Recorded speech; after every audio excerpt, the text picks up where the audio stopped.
ایک مرض ہے غفلت کا ہم لوگوں میں.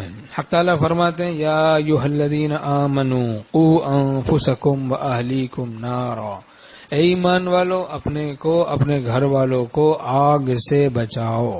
اس سے بہت غفلت ہے.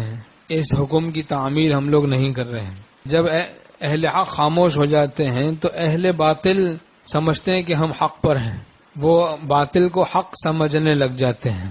امر بالمعروف و نہی عن المنکر ہر شخص کی ذمہ داری ہے، انفرادی طور سے بھی ذمہ داری ہے. اپنے بیوی بچوں کو گناہوں سے بچائیں. یہ آج کل عظیم فتنہ ہے، اسمارٹ فون بڑا عظیم فتنہ ہے. بہت لوگ تباہ ہو گئے ہیں. بار بار اس لیے بیان کیا جاتا ہے کوشش کریں بھائی سادہ ہی موبائل رکھیں، سادہ رہیں، ورنہ آدمی کسی بھی وقت غافل ہو جاتا ہے، بہک جاتا ہے، بھٹک جاتا ہے کہ جناب اب ادھر ادھر گندی چیزوں میں پڑ گیا. ارتداد تک میں لوگ مبتلا ہو رہے ہیں. کنویں کے مینڈک کو کیا پتا دنیا میں کیا ہو رہا ہے؟ گٹر میں کوئی مینڈک پڑا ہے، اسے کیا پتا باہر کیا ہو رہا ہے؟ دنیا میں کتنے لوگ مرتد ہو رہے ہیں اس بے حیائی میں، بد نگاہی میں، عشق مجازی میں مبتلا ہو کر. تو پہلا کام تو یہ کرنا ہے خود دین پر قائم رہیں. ہر کوئی چاہتا ہے بھائی میں بھی دیندار بنوں، میرے گھر والے بھی دیندار بنے. اب جناب گروپ بنایا ہوا ہے ایسا اتفاق جو کہ تعلق مع اللہ جس سے قطع ہو جائے یا کمزور ہو جائے، ایسے اتفاق کا کیا فائدہ؟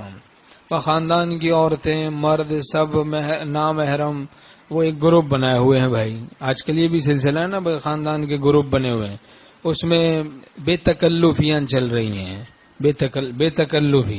بے تکلفی پیدا کرنے کے لیے شیطان نے اس طرح کے یہ حربے استعمال کیے ہیں اور نام دیا ہے یہ صلہ رحمی ہو رہی ہے. صلہ رحمی تو بھائی صلہ رحمی کرنی ہے اپنی محرموں کے ساتھ، ٹھیک ہے بھائی ملو جلو خوب، وہاں کوئی مذاقہ نہیں.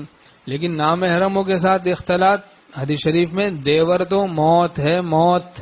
اب تو کوئی مسئلہ ہی نہیں ہے بھائی، دیور سے بھی گپ شپ چل رہی ہے، بے تکلفی چل رہی ہے، آرگومنٹ چل رہے ہیں، تفریحاں چل رہی ہیں، ہنسی مذاق چل رہا ہے. بیٹھے بھائی گروپ پہ، وہ عورت جو پردے دار تھی اب جناب وہ خاندان کے گروپ بنے ہوئے ہیں، اس میں وہ اپنے میسیجز بھیج رہی ہے، سب لوگ پڑھ رہے ہیں، تفریح چل رہی ہے اور تصویریں بھیج رہے ہیں لوگ. ارے بھائی کسی مرد کے لیے نامحرم کی ڈیجیٹل تصویر بھی دیکھنا جائز نہیں ہے، یہ تو سبھی جانتے ہیں.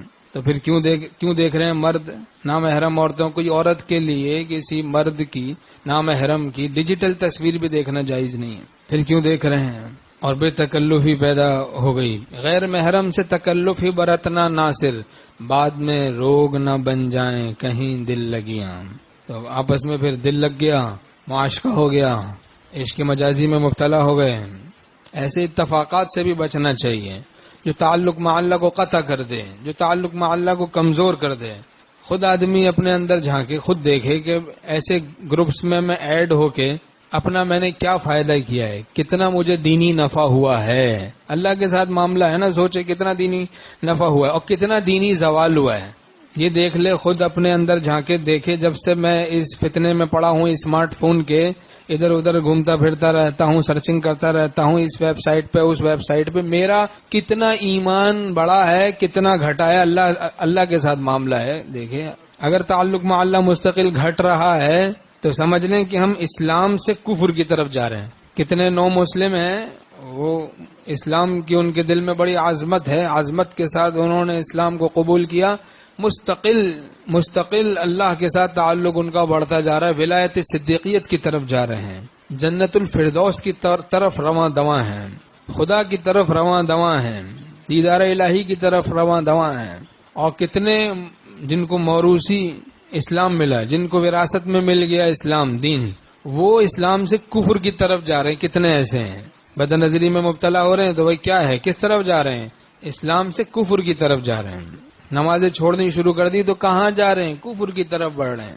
بے پردگی میں عورتیں مبتلا ہو گئیں تو کہاں کس طرف جا رہی ہیں؟ وہ تو کفر کی طرف جا رہی ہیں. کوئی پرواہ نہیں، غفلت ہے، غفلت، ہوش نہیں. ہوش کب آئے گا؟ جب موت آئے گی. آگے جو فتنہ دجال آ رہا ہے، کیسے فتنے خطرناک آگے آ رہے ہیں. بعض بزرگوں نے فرمایا بھائی وہی لوگ معلوم ہوتا ہے بچیں گے کہ جن کا ایمان قوی ہوگا ایمان. اللہ کا خوف، اللہ کی محبت سیکھنا ضروری ہے ایمان کو قوی کرنے کے لیے. اہل اللہ کی صحبت سے، اللہ والوں سے اصلاح کروانے کی برکت سے اللہ کا خوف ملتا ہے، اللہ کا عشق ملتا ہے۔ ابھی تو چھوٹی چھوٹی باتیں پیش آتی ہیں تو دین پہ بات آ جاتی ہے، وہ تو خطرناک فتنہ ہے، فتنہ دجال۔ اس میں پھر اگر دین راسخ نہیں ہوا، اللہ کا تعلق نہیں سیکھا تو پھر ایمان خطرے میں پڑنے کا اندیشہ ہے۔ تو اپنی اولاد کو دین سکھائیں، خود بھی ولی اللہ بنیں، اولاد کو بھی ولی اللہ بنائیں، صاحب نسبت بنا دیں کہ صاحب نسبت پھر لوٹتا نہیں ہے۔ ولی اللہ بننے کے بعد غیر ولی اللہ نہیں ہوتا آدمی، پھل پکنے کے بعد کچا نہیں ہوتا۔ اور آج کل دیکھا جاتا ہے کہ جو نیٹ کی بدماشیوں میں مبتلا ہوتے ہیں، موبائل کی بدماشیوں میں، ان کی نمازیں غارت ہونا شروع ہو جاتی ہیں۔ اچھے اچھے لوگ جو نمازی تھے ان چکروں میں پڑ گئے، وہ ایسے کسل ان پر غالب آ گیا، ایسی سستی کہ اب ہمت ہی نہیں ہو رہی۔ یہ عجیب ہی اثر ہے اس کا۔ اور صحبت کا اثر تابع پر ہوتا ہے، تابع پر۔ کسی آدمی جگہ جاتا ہے تابع ہو کر تو وہاں کی صحبت کا اثر ہوتا ہے۔ اب مووی دیکھ رہے ہیں، ڈرامے دیکھ رہے ہیں تو ان اہل باطل کے تابع گویا ہوئے ہیں، تو ان کے اثرات دل میں آتے ہیں۔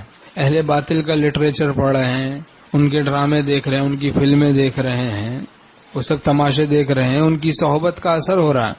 خط آدھی ملاقات کہا جاتا تھا پہلے خط کو، اب تو یہ فون ہے، یہ تو پونی ملاقات۔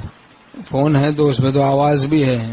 تو بہرحال اسی طرح اہل اللہ سے تعلق ہو، آدمی کہیں دور بھی رہتا ہو، ان کے بیانات سنے گا، پڑھے گا، سنتا رہے گا، پڑھتا رہے گا، تو یہ صحبت کا متبادل ہے، دور رہتے ہوئے بھی اس کو فیض ہوتا رہے گا۔